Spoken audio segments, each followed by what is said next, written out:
Do unsolved mysteries keep you up at night? Do you spend hours searching for that one clue that everyone else has missed? Do you have pet true crime cases that you keep coming back to and you desperately want to see solved? So do we. I'm Allie, a graphic designer who loves mysteries. And I'm Kat, a forensic anthropology student. And we're the hosts of Doe, a podcast dedicated to Doe cases from around the world. Each episode, we discuss 2 cases of deceased individuals whose identities are unknown, and one case where their identity is now known, but the circumstances surrounding their death might still remain a mystery. Find us at doe.simplecast.com or listen wherever you get your favorite podcasts.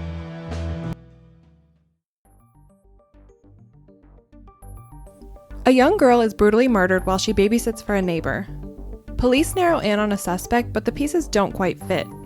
After wearing down the supposed perpetrator, they finally get a confession and later a conviction, not once but 3 times. Did police get the right person, or did an innocent man sit in prison while the real killer walked free? This is the case of Juan Rivera. Hey listeners, I'm Hallie. And I'm Brittany. And thank you for jumping back into the abyss with us today. We have a case that we've been really looking forward to talking to you guys about. Brittany is really into wrongful conviction cases, and this one is a doozy. Go ahead and hit that subscribe button and give us that 5-star rating. We love to hear your feedback, so don't be afraid to shoot us a message or leave a comment. Follow us on Facebook, Instagram, Twitter, or even YouTube at The Abyss Pod. And during this episode and any of our other episodes, don't be afraid to go check out theabysspod.com. We have a bunch of show notes and photos, also our information and sources for each episode. So if you're into any case specifically or just want to see a missing persons photo, please go on there and check it out. So let's jump into the abyss.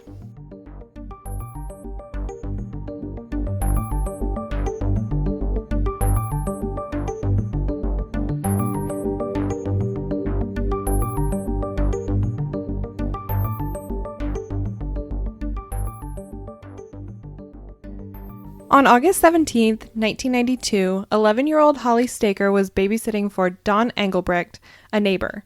She was watching Dawn's 2-year-old daughter while Dawn worked. When Dawn got home from work a little early, she went to enter the house and noticed that the back door had been damaged. Dawn called 911 and police immediately arrived. They searched the house and found a gruesome scene. Holly Staker's body was found in the child's bedroom. She was partially clothed and had been brutally attacked. Holly had been raped and strangled and stabbed. There was blood throughout the house. Blood in the kitchen sink, as though someone had been trying to wash the blood off their hands. There was blood on the front stairwell, possibly left as the perpetrator made their escape. In a yard nearby, police found a smooth knife broken into 2 pieces. The blood evidence, fingerprints, and broken knife were all collected. An autopsy was performed on Holly's body, and it was found she had been stabbed 27 times in the neck, throat, and vagina. She had been raped and sodomized, and semen was collected from her body, but nowhere else in the scene.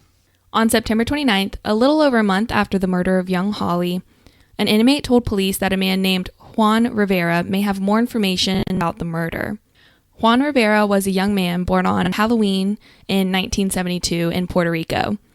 He had some history with law enforcement. In November 1991, he had a criminal weapons charge, and a month later he received a criminal felony of burglary.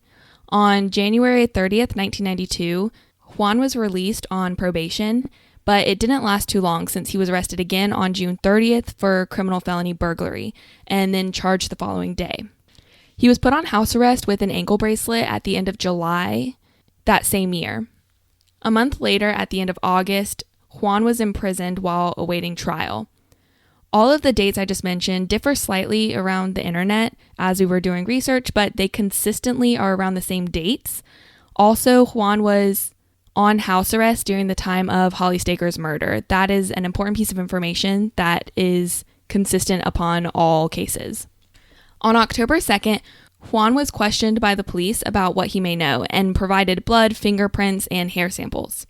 While talking to police, Juan said he was at a party at Shanita Craig's house the night of the murder. He recalled seeing a man named Robert Hurley acting suspicious at the party.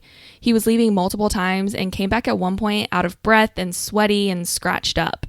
When police followed up on Juan's story, they were quickly informed that there had not been a party at all that night. This caused police to turn around and redirect their suspicion on Juan Rivera. On October 27th, Juan took a polygraph test, and the polygrapher questioned him 2 times but yielded no results. There were no incriminating statements because Juan genuinely felt that he had nothing to hide. He knew he had been wearing an ankle monitor that night from his previous burglary conviction, and it would prove that he was at home the night of the murder. Not to mention that Juan had talked on the phone with a relative in Puerto Rico that night, just further engraving his alibi. On October 28th, police began interrogating Juan. He gave several accounts and wrote out a statement for police. This statement was full of spelling errors and grammatical errors and just sort of showed his writing abilities at the time. When he was finished with the statement, Juan was put in a room with his friend Michael Jackson. He had told police that Michael had been at the party. Once in the room, Juan was very upset. He told Michael that the police were trying to falsely accuse him. He asked Michael to provide an alibi for him, but Michael refused. After this, police took Juan on a drive by the crime scene, but he did not say anything further about the crime or that night. The next day, on October 29th, the interrogation continued. Police had Juan undergo another polygraph test. Again, Juan told the same story. He was asked 3 main questions during this test, the first being, was he present when Holly Staker was stabbed, to which he answered no. The second question was, did he see or talk to Michael Jackson on August 17th, to which he answered yes. The third question asked if he lied to police about what he did and where he was on August 17th, to which he answered no. The polygrapher determined that Juan was being dishonest, but said that he couldn't really determine on which question Juan had lied about, which is kind of strange. At this point, Juan decided to admit to police that he had made up the party in order to get them to leave him alone. He said he had never mentioned anything to Edward Martin about the party, so he was just trying to basically get the police off his back. This is when Juan started telling even more versions of this story of the events of the 17th. He claimed that he had approached Dawn, referring to her as quote-unquote the Mexican lady, on the morning of the 18th. Police told him that this could not be true because Dawn had identified him as approaching her the night of the murder, not the next morning. Juan said he rode his bike to Shanita Craig's house around 5 p.m. He said he waited several hours for the party to begin. Then he saw flashing lights down the street and walked over, approaching Dawn to see what was going on. He said he had unplugged his ankle monitor so it would not get him in trouble for leaving his house. This seems pretty strange because if you can just unplug an ankle monitor, that kind of defeats the entire purpose. So even though we're not experts on it, I think that's a pretty glaring error with that statement, that if he was to unplug it, it would probably raise some alarm if he was to try to tamper with it. And also, as we'll talk about later, these ankle monitors are monitored pretty heavily. So throughout the day, it'll perform kind of random checks to make sure the person is where they're supposed to be and make sure everything's in working order and everything like that. And we'll explain more about this later, but these checks were performed and he was where he was supposed to be. Around 3 p.m., the interrogation dragged on. Police said Juan's new story could not be true and pushed him to tell them something different. Juan changed his story yet again, saying that he had arrived at the Craig residence, got tired of waiting for the party, and just decided to walk around the neighborhood. He purchased and smoked some marijuana, broke into a car to steal some speakers, and then headed back home to stash the speakers. Once he put the speakers in his basement, he walked the more than 2 miles back to the Craig residence. It was at this time Juan saw the lights, approached Dawn, saying that he knew Holly was babysitting that evening, although there's never been any other evidence to show that Juan would know Holly. And remember, she was 11 years old, so even if you knew someone around the neighborhood, that's a strange thing to just go up and be like, oh, I knew she was babysitting tonight. More officers came in and out of the room to interrogate Juan throughout the day. More stories were told about the events of that night, each escalating from the last and getting closer and closer to what police wanted to hear. Juan finally told the police that he actually was at the home with Holly and that she had changed her clothes, putting on a nightgown. After this, the two had consensual sex without protection, but that he did not ejaculate. Juan said Holly went to grab a knife and started attacking him out of nowhere. He said they fought, and without realizing it, he began to stab Holly. Police ramped up the interrogation because even this confession held a lot of inaccuracies that didn't match with the evidence, so they really wanted his story to align with that. They told him that they knew he was lying. He had been interrogated for 12 hours straight that day alone, and he was wearing down. Juan asked investigators if he was going to go to prison, and they said they didn't know. On October 30th, the interrogation got worse, and police felt they gained all the ammunition they needed. Just after midnight, police and the polygrapher started accusing Juan of being in the house with Holly and committing the murder. Without saying a word, so worn down from the endless accusations and intimidation, he shook his head yes, even starting to threaten suicide. Juan started giving them a detailed story about the night's events, and around 3 o'clock in the morning, the investigators left the room to type up his confession. Throughout the interrogation, Juan's mental state was completely disregarded by law enforcement. Juan had a history of mental illness and was previously a special education student. After being arrested, Juan was extremely upset and resorted to hurting himself out of frustration. Juan was seen beating his head against the wall in a quote-unquote psychotic episode. After banging his head on the wall, he had a contusion visible and he was moved into a rubber room used for people on suicide watch. A nurse reported at 4 o'clock in the morning that Juan seemed to be in a psychotic state, even tearing off a piece of his scalp. Around 6:45 a.m., so about 2.5 hours later, the nurse checked in on him again and said he was in the fetal position. She tried to talk to him, but she reported that he was not in touch with reality and seemed to be unaware of his surroundings. In fact, she compared Juan Rivera to someone who was speaking in tongues. That's a pretty big comparison for his mental state. Without acknowledging Juan's condition, the police came in at 8:10 a.m. and had him sign the confession saying that Juan was coherent. At 9 o'clock in the morning, the police made copies of the statement and distributed it to other members of law enforcement. After reviewing the statements, the police and other officials quickly realized that most of the confession was not aligning with the night's events. Even the description of Holly's clothes were incorrect. The document was covered with implausible information. Michael Waller, the Lake County state attorney, looked over the document and told investigators to reinterrogate Juan to clean up some of the inaccurate information. The interrogation took place that day, while Juan was heavily medicated from his mental breakdown and was still restrained. At 10:30, just an hour and a half after police had distributed the copies of his confession, Sergeant Michael Malley and Lou Tessman removed him from the rubber room and had Juan sign a rights waiver saying he was mentally fit to start another interrogation. Which, all of these times when they had him sign things and they declared that he was coherent and normal, came at really convenient times because he would be in this psychotic state, hurting himself, all of this. And then as soon as they needed him to sign something, he was suddenly coherent and totally able to do it. So I think that's pretty telling. I question if Juan even really knew what he was signing, because there's another case that we've talked about doing for this podcast. The guy wasn't really aware of what he was signing and couldn't read, and they told him it was one thing when it was another. So it's not abnormal for them to twist their way to the results that they want. Police started really drilling in questions involving information they already had and what they desired to hear from Juan. At this time in 1992, Illinois law did not require interrogations to be videotaped. Therefore, a lot about this is guessing and he said, she said in a way. They had multiple investigators coming in and out of the room and even had another investigator continue to interrogate him while Tessman and Malley went to write up this new confession. Around 1:15 that afternoon, Malley and Tessman came back and read the statement to Juan, which went as follows. Juan was walking down Hickory Street when he saw Holly Staker. He said she was standing at the door and invited him inside. She was wearing black leggings and a multicolored shirt. After entering the home, Juan saw a little boy and a little girl that she was watching, and Holly started making fun of him, which angered Juan, and they started fighting. He grabbed a knife from the kitchen and started cutting Holly.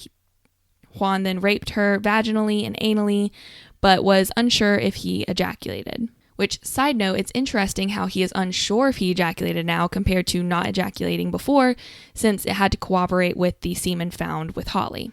Juan then went to the kitchen and washed his hands in the sink before heading out the back door of the home to leave. Juan then grabbed a mop and hit the door to replicate a break-in. He then wiped off the handle with the towel and fled the home.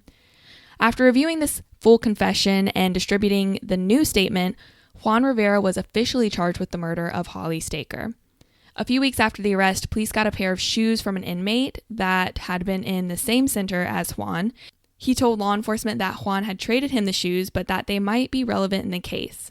After an analysis was done, they were discovered to have blood and semen mixed in together on the shoes. On November 1st, 1993, Juan Rivera's first trial began. Prosecutors relied heavily on the second official confession that Juan had given. When evidence about the ankle monitor was talked about, testimony was given that investigators were talking about monitoring equipment malfunctioning in general, but never specifically gave any evidence that Juan's particular monitor was malfunctioning. So they sort of said, yeah, it's possible for some to malfunction, but they had no proof that his actually had. And this was later even deemed irrelevant in the trial. On November 19th, 1993, Juan was convicted of first-degree murder. The prosecution asked for the death penalty, but this was denied, and a month later, Judge Christopher C. Stark sentenced him to life in prison. On November 9th, 1996, the Illinois Appellate Court overturned Juan's conviction and requested a new trial. Upon reviewing the case, they found that there was a slippery slope of errors throughout the trial. One piece of misinformation rolled into the next until the entire fairness of the trial was called into question. The second trial began on September 16, 1998. Once again, prosecutors relied on the second confession, and this time they had Taylor Engelbrecht testify. She was the little girl that Holly was babysitting. She was just 2 years old when the incident occurred, and she was now 6. Taylor said she remembered Juan killing Holly, which fortified the prosecution's version of events. The polygraph results were allowed to be presented in court, but, quote, the defense was barred from asking questions that would make it clear the deception indicated by the polygraph did not implicate Rivera in the crime, end quote. This is wild to me because they're basically saying it's fine to say he showed deception, but not fine to specify that the questions he showed deception on were not questions that actually linked Juan to the crime. Yeah, this is prime manipulation of a case. Yeah, you just are labeling someone a liar and insinuating he's lying about one thing when really it may not have anything to do with anything, especially when you consider his mental state. We've heard a lot of polygraph results in these cases get thrown out because someone wasn't mentally fit to give conclusive results. The jury took 36 hours over 4 days to come to a consensus. Once again, Juan Rivera was found guilty. This time he was acquitted of the first-degree murder charge, but convicted on 3 other murder charges. Judge Stark again sentenced Juan to life in prison without parole, and on December 12, 2001, the Illinois Appellate Court affirmed this decision. In 2004, Juan's team filed a motion to have the semen collected from Holly's body tested. This was granted, and in 2005, the testing was done by the Northern Illinois Police Crime Laboratory. The lab techs separated the epithelial cells from the sperm and determined that the epithelial cells belonged to Holly, while the sperm was labeled as unidentified male number 1. On May 24, 2005, the DNA from the swab was tested against Juan's DNA, and he was officially eliminated as being a match. On August 29, 2006, Judge Stark himself vacated Juan's conviction and ordered a third trial. This trial started on April 13th, 2009, with Judge Christopher Stark once again assigned to the case. Some of the accusations made in this trial are absolutely atrocious, starting off at the beginning. A crime investigator testified that the damage done at the back door of the home was created by something blue and had a diameter of about 1 inch. This matched the description and was determined to be the handle of a blue mop located on the back porch. In addition, the medical examiner who performed the autopsy on Holly Staker testified about her injuries during the assault. She talked about all of the areas where she was stabbed and also that she had been sexually assaulted. Assistant State Attorney Michael Mermel argued to the court that Holly had participated in consensual sex, which is never really consensual because of the fact that she was 11 years old. But that she did this act right before she was murdered, which explained why it did not match Juan Rivera's DNA. Furthermore, he tried to support this with the fact that Holly had been molested by a friend's brother at the age of 8. I think this is one of the things that makes me most mad about this case, that he just is sitting there and saying because she was sexually assaulted when she was a child, then she was obviously sexually active as an 11-year-old. That's just one of the most inappropriate things I can think of to say about a child. That made me so mad. Yeah, I completely agree. And I think the court felt the same way because this was rejected by many people since no semen was found on her underwear, making the accusation highly unlikely. Holly's twin sister Heather also came forward and said that Holly was not sexually active. A lab technician also stated that there was a high ratio of sperm cells to epithelial cells, showing that the sperm cells had not had time to dissipate. This further proved that Holly had been raped right before she died. Other experts stated that even though the theory could not be completely ruled out, that the possibility of it occurring was not very likely. In order to come up with another possibility for the semen not matching Juan's DNA, Mermel suggested that the lab sample had possibly become contaminated with other semen while in the lab, or that the lab technicians did their job inaccurately and contaminated the sample, creating a wrong outcome in the DNA comparison. The state asked a senior DNA analyst if it was possible for the swab to be contaminated or improperly tested, and he confirmed there was no evidence to support this position. To further remove accusations against Juan Rivera, 2 experts testified that all the fingerprints, which totaled to roughly 70, were not Juan Rivera's, even though he supposedly committed the heinous crime without any gloves on. Sergeant Lou Tessman, if you remember, was one of the interrogators who questioned Juan Rivera for the second time when they were getting a new confession written, admitted in court that he used details from the murder in his questioning during the interrogation of Juan, which possibly provided him with information for his confession. This is exactly why we have a lot of false confessions, is because police will feed them the information that they should be coming up with on their own if they committed the crime, which makes it seem like they did commit the crime because they know this information, but really the police just gave it to them. Dawn Engelbrecht, who was the mother of the kids that Holly was babysitting, also testified. Her testifying was able to deconstruct the investigator's case against Juan. She said that she was standing outside of her house as police collected evidence. Someone approached her who she initially claimed to be Juan Rivera. However, she now stated that the only reason that she said that is because police approached her and said that Juan had admitted to approaching her in the street and even showed her a picture of Juan. Michael Jackson and Maurice Craig, the 2 friends of Juan who had been partying with him that night, supposedly, testified in court saying Juan was lying about the party and even asked Jackson if he would create an alibi for him since the police were, quote, railroading him for a crime he did not commit, end quote. Judy Kirby, the former supervisor of the Lake County Pretrial Services Unit, also known as the PTS, also testified. She confirmed that Juan was on an ankle monitor from July 31st, 1992 to September 1992. The system worked by alerting PTS anytime Juan went more than 150 feet from the property. PTS had been notified several times that Juan had left the perimeter, but not any time on the day of August 17th. The dates that they were notified were July 27th, August 20th, 21st, and 29th. So this showed that it was happening before and after the alleged incident, but not on the 17th itself. There really isn't a reason given why August 17th would be different, why it was just a random malfunction or he'd be able to unplug it that day but no other day. So that piece of evidence was really falling apart. 3 random checks had been done that day. As we talked about before, they do these random checks daily just to make sure everything's functioning properly and everything's responding where it's supposed to. This was done 3 times on the 17th to make sure that Juan was at home, and each check showed that he was at home, he was in range, and everything was working properly. One of these checks was around 5:30 p.m., which, if you'll remember, he gave his stories that he was waiting for a party to start around 5, that he was walking around the neighborhood, so that couldn't be according to this information. David Sams was Juan's supervisor for monitoring, and he testified that he checked the monitor on the day of August 19th, and it was in perfect working order with no signs of tampering. A neighbor of Juan's testified that he had seen Juan leave his home several times with the monitor on, but he had not seen Juan leave on the 17th, and that he had never seen Juan leave without the monitor on. Juan's mother and father testified that Juan was home on the 17th, and that he and his father had a 20-minute call with his mother and sister who were in Puerto Rico taking care of a sick relative. The call began at 7:17 p.m. Experts also testified that Juan had an IQ of about 79 and about a 3rd grade reading level. 3 jailhouse informants testified against Juan. Each said that Juan had made incriminating claims to them. The first was Edward Martin, the man who brought Juan's name into it in the first place.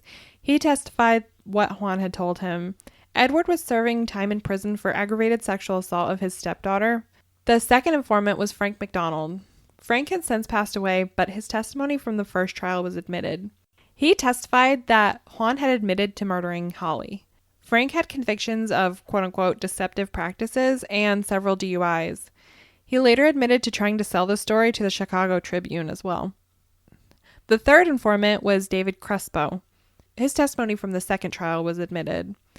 He said that he and Juan were attending a Spanish Bible study in May of 1997, after which Juan admitted to killing Holly. David was facing his sixth felony charge at that point, and after getting out of jail, he actually lived with Juan's family for a while.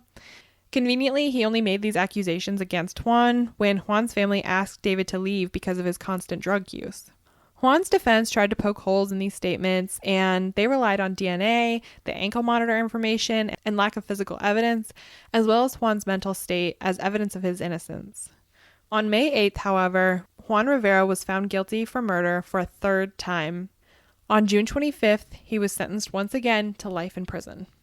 Lawrence Marshall, a law professor at Stanford and a co-founder of the Center for Wrongful Conviction, was Juan's lead attorney during the appeal process of his third trial. There were 7 problems that Marshall brought up for the appeal and would later be addressed in court. Furthermore, Marshall was very familiar with the process of interrogation, and he openly discussed the inaccuracies that the investigators had in Juan Rivera's case. We have some audio that we'll play for you now that has Marshall talking about coercive interrogation techniques. Expert interrogators will tell you that the time for a proper interrogation is measured in hours, not days. That if one cannot get somebody to confess voluntarily within a few hours, then beyond that we get to enter the realm of coercive interrogation, where confessions that ensue are inherently less reliable. In Juan Rivera's case, the police interrogated him hour after hour after hour, and he knew nothing and said nothing about the case. It was only later, when he, by all accounts, went into an emotional breakdown from the pressure of the interrogation, that he became willing to parrot back to the police anything and everything that they asked him to say. I think coercive interrogations are such a pervasive problem, and we don't even really think about it that often. But if you want to learn a lot more about it, you can look into things like the Reed technique and different interrogation methods like that, and just see how none of it's really founded in psychology or anything except confirmation bias, basically. Police think that they were successful if they get the information that they want, but that's not necessarily how it works, especially when they're feeding details or doing things like that. If you look into the Reed technique, which is a very popular, if not the most popular, interrogation technique that's taught to police, FBI, CIA, all kinds of things like that, one of their methods is to literally talk to the person and then walk out of the room for 5 minutes and come back with an empty folder and act like that folder contains evidence that proves that the person is guilty. And so they'll just come in and be like, we know you did it. We have this evidence. Like, just tell us what we want to know, and things like that. But that's a scary situation for anybody. So there's a lot of people, especially when they're like, oh, just tell us what we want to know and we'll let you go, or, you know, it won't be as bad. It's coercion. And they'll also do things like just not letting the person respond to accusations, just keep laying them on until the person's worn down. Or they'll do something like try to justify it, like, oh, you know, my wife is awful too, and, you know, sometimes you just gotta, like, hit her, or, you know, something like that. They'll try to buddy and make it seem less. So even if they are doing a false confession, it doesn't seem as bad. Yeah, there's a lot of techniques, and even though you may sit here and think, oh, that wouldn't work for me, when you're there for 24 plus hours getting drilled, you mentally are worn down and you can't take it. You might say things, or like body language may just like act on its own, because a lot of times it's like their body language that they're like, yes, that's it. They just said yes. Yeah, exactly. And especially for people with mental deficiencies or young people or just people who don't understand the system, like you said, after hours and hours and hours. Like, some people will just do anything to have that stop. So it's easy to kind of sit there and be like, oh, I would handle that better. I would never confess to anything. But false confessions are so prevalent. On December 8th, 2011, an article was posted by the Chicago Tribune that prosecutor and head of the criminal justice, Michael Mermel, whom you may recognize from Juan Rivera's third trial, was under fire for inappropriate comments made about a case, leading him to retire the following January. He was known for making unnecessary comments such as, quote, "The taxpayers don't pay us for intellectual curiosity. They pay us to get convictions," end quote. Even though he describes his retirement as a personal matter, it seems to have a lot more baggage. Defense attorney Jed Stone said, quote, "We've lost sight of that when we ignore facts in order to obtain convictions," end quote. Which, yeah, Mermel's comment is the exact opposite of what he's supposed to be doing. That it's not supposed to be about getting convictions. It's supposed to be about getting justice and solving crimes and helping families. It's not about just railroading anybody and just putting anybody in jail just to get that check mark. It's not about that. Yeah, I completely agree. And ironically, the day after the article was released about Mermel being under fire for his inappropriate comments, Juan's conviction was overturned for a third time. What a coincidence. This was because the Illinois Appellate Court was second-guessing the confession, wondering if any of the information was provided without the assistance of police. There were many details that were omitted or corrected in the confession, such as the fact that Juan did not talk about Holly being strangled.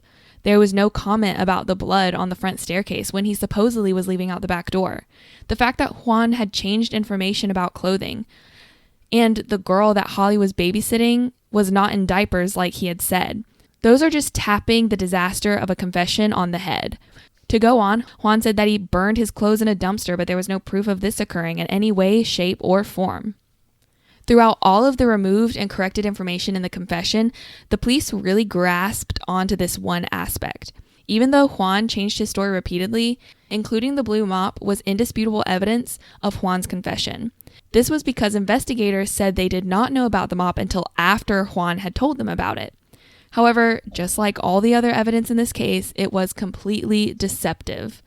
The defense was able to present evidence that the police were aware about the use of the blue mop.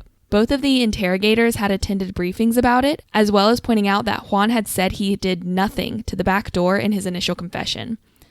Shockingly, the mop was included in his second confession. The mop itself was reported on August 21st by a crime scene technician and distributed to the task force. That's about 2 months before they even interrogated Juan. Interestingly, this information was barred from evidence in previous trials since it was considered irrelevant. To extend this lie even further, it was released that 3 days before Tessman even interrogated Juan, he had told the polygrapher about the mop as evidence, solidifying the fact that the investigators knew about it way before Juan's confession. Tessman denied making this comment, which led to a quote-unquote swearing contest in the middle of the courtroom. The letter between the two talking about the mop had been barred from previous trials because, once again, it was seen as irrelevant. Convenient how all of the exculpatory evidence was just irrelevant. The Illinois Appellate Court also criticized the dismissal of the DNA evidence and how it was handled. They decided that the prosecution's claims were highly unlikely and wondered why there was absolutely no DNA of Juan's in such a violent attack. They asserted that the theory that Holly was clearly sexually active because she had been molested at age 8 was absurd, which it is. And this, in fact, violated the rape shield laws, which were in place to protect victims' characters from being attacked or used as evidence. So they can't be like, oh, she was the kind of girl that would merit some kind of attack. They also criticized how much exculpatory evidence was barred from trial. Like we said, pretty much every piece of evidence that would have conclusively proven that the police were lying or that Juan was innocent was just irrelevant or barred from trial, or they couldn't talk about it. Expert testimony about certain mental disabilities making false confessions more likely were barred.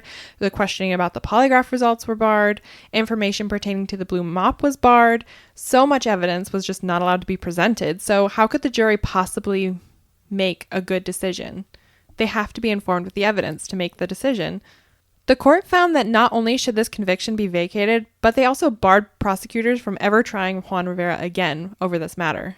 The official report from the appellate court said, quote, "Throughout the years, the Stakers have invariably suffered unspeakable anguish and frustration resulting from Holly's tragic murder and the legal proceedings that followed.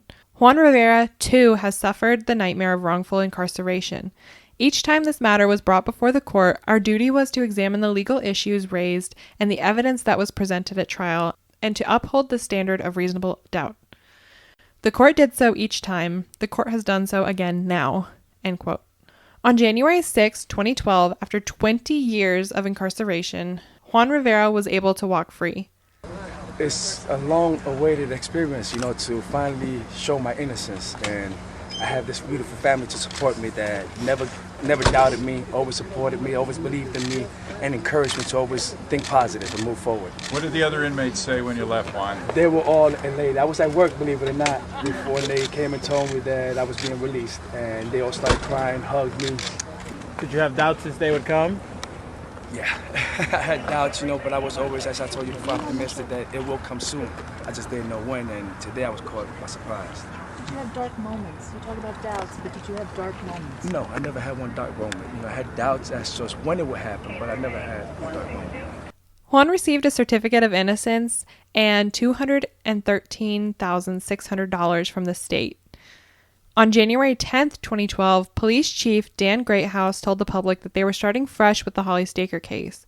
They said they were reviewing past information to determine who would take the case. In October of 2012, Juan filed a wrongful conviction lawsuit against the Lake County law enforcement officials, claiming that they had framed him during the investigation. 2 years later, there was a reinvestigation being conducted by Police Chief Dan Greathouse.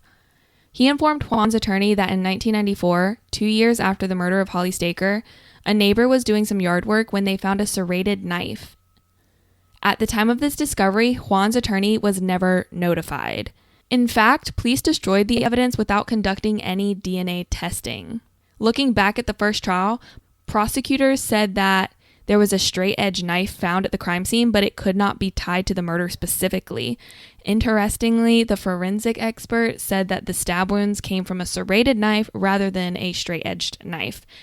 The police destroying this evidence without doing any DNA testing or making anyone else aware of it is absolutely an obstruction of justice and tampering with evidence. And depending on who knew about it, if the prosecutors did, it could even be a Brady violation, which is just another example of how they went against their own oath to railroad Juan Rivera, and they were not concerned about justice at all. They were not concerned about the evidence. They were not concerned about Holly Staker. All they wanted was to get the guy that they wanted it to be, and that was it. Yeah, sadly, it's so common for us to see certain evidence not included in the trials and to even be completely covered up by law enforcement just because of the fact that they have somebody, and if they have any reason to believe that that evidence is going to not get the person they want, they just totally disregard it and pretend it didn't exist. Yeah, it reminds me a lot of Adnan Syed's case. It reminds me a lot of Stephen Avery's case, how prosecutors, police, investigators, everybody was working together to go against these people and not actually find justice. So many pieces of evidence were either misrepresented or just not included, and so many testimonies were manipulated, so many confessions were manipulated. So it reminds me a lot of those two cases, and that there were so many layers to the process, and at any one of these points someone could have been like, no, this is wrong, we need to actually uphold our oaths, we need to work for justice, but they were all more concerned with closing the book on it. And I think that's just way too common. If you guys remember the shoes that the inmate handed over to law enforcement that Juan supposedly traded with them, during the reinvestigation, they uncovered some more information about these shoes. The blood and semen that was mixed on them was confirmed to be Holly's blood and the DNA of an unidentified male. However, under further observation, they realized the shoes were not purchased, much less even manufactured, until after the murder. Therefore, the blood and semen must have been planted. Considering this is the only physical evidence linking Juan to the murder, prosecutors dropped this evidence. And if you remember, Semen was not found anywhere except inside Holly's body. So it was conclusive proof that they had planted that evidence, because there was no reason for that mixture of a sample of her blood and the semen to be on those shoes, other than it coming from a vial or evidence that they had collected from her body. So that's not just manipulating or coercing. That's actually going out of your way to plant evidence. Obviously, this raised a lot of suspicion and caused a large push for more DNA testing. However, the lawyer for the police department said that the testing of the DNA would use the entirety of the sample and not leave any for the case to be reopened later in search for the killer. Juan's lawyer would later state, quote, "The only realistic inference from the foregoing investigation is that someone endeavored to plant Holly Staker's blood on Mr. Rivera's Voigt shoes, and in doing so inadvertently planted both her blood there and the DNA of the as yet unidentified killer," end quote. In June of 2014, articles came out in the Chicago Tribune and on CBS about the DNA found in Holly's case finally getting a hit. A 39-year-old man named Delwyn Foxworth was beaten with a 2x4 and doused in gasoline before being set on fire. Delwyn was able to put out the fire and call for help, but he died a couple months later from complications. There were 3 alleged assailants, but only one, Marvin Williford, was arrested and put in prison for the crime. Marvin maintains his innocence, even though Delwyn's girlfriend provided eyewitness testimony to his involvement. There was no physical evidence, but Marvin was sentenced to 80 years in prison. Blood from the 2x4 used in the attack matched the DNA found in Holly Staker's body. It was confirmed not to be the DNA of Delwyn Foxworth or Marvin Williford. This further supports that Juan was wrongfully convicted. The person that attacked and murdered Holly Staker was left to walk the streets and commit more violent crimes. This person has not yet been identified, but the DNA remains in the database, and there's a chance that this will be solved. Stephen Art, one of Juan's attorneys, said, quote, "While Mr. Rivera fought to clear his name and officials fought to keep him in prison, the man who really committed the crime was free to commit this additional crime. It's the antithesis of good policing in our society. The community suffers as well." End quote.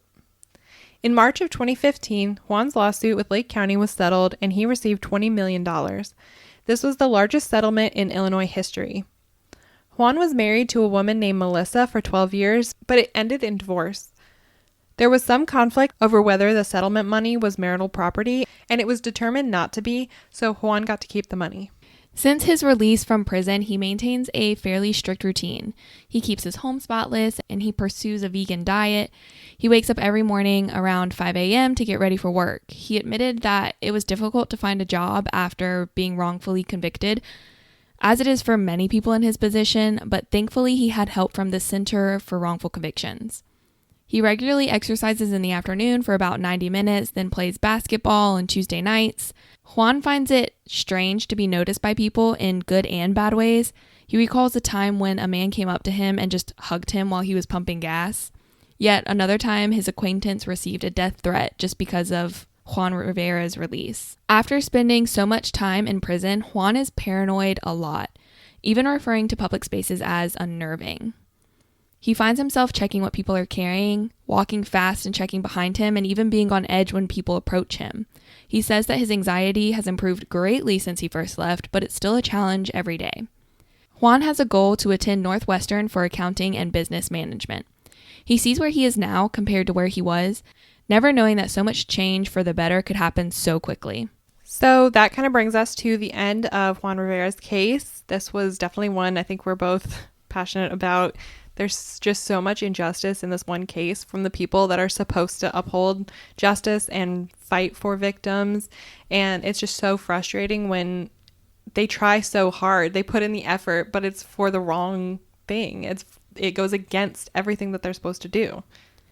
I agree. And when you think about true crime, we all love to talk about the serial killers and things like that.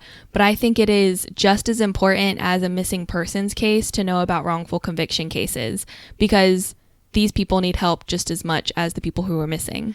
Yeah, and nothing's going to change unless we get the word out and we explain what's happening and why it's wrong and who it's hurting.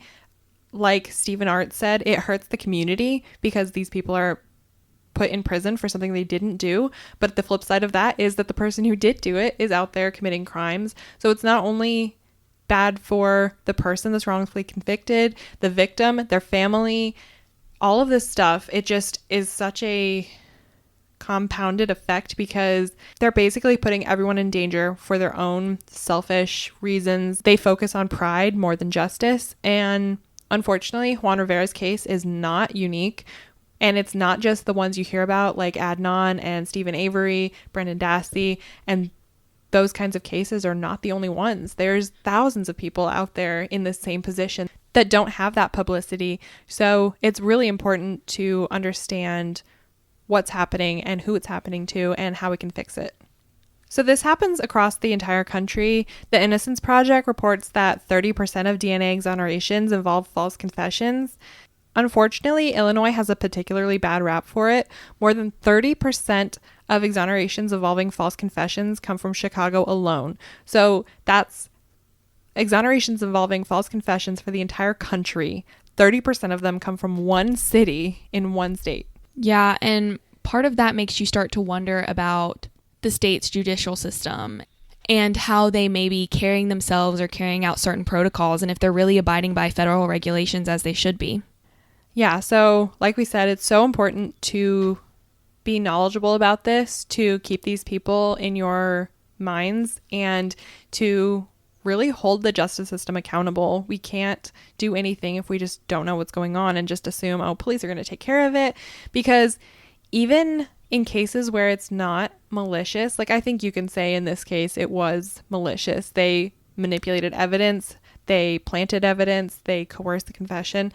But I think there's a lot of police and investigators that are just following these rules and don't even realize how harmful they can be. They think that they're doing good. They think that they're getting a good confession. But because there's no psychology behind these techniques, because they just rely on confirmation bias, and because in our system, as Mermel exemplified when he said that, oh, they don't pay us to be curious, they pay us to get convictions, that just shows how many people think that getting the conviction is justice when that's not it. You have to be convicting the right person. So definitely make sure that you're up to date on things like that, on wrongful convictions, and try to hold your local investigators accountable. We'll have a link on our website for the Center for Wrongful Convictions, so you can go and check out their page and see what they're about and what they do. Thank you guys so much for tuning in today for our podcast episode. It was a very important one to discuss, and we're glad that we could share one with you that had a positive outcome, but some of them are still in the process of struggling. So it's important to stay up to date on them and to be aware of what's happening, just as it is with missing person cases. Go ahead and subscribe to us, give us that 5-star rating, follow us on all of our social media accounts, and make sure you're checking in with our book club episodes if that's something you're interested in. Our book club is a crime-based book club that we talk about fiction and nonfiction books that relate to true crime. We do one book every month, and this Friday is our next episode on all the missing girls, where we will release the information for our next episode. So if you're keeping track with that, just go ahead and jot it down on your schedule and check back in with us on Friday. So thanks for jumping into the abyss with us. We'll catch you next time.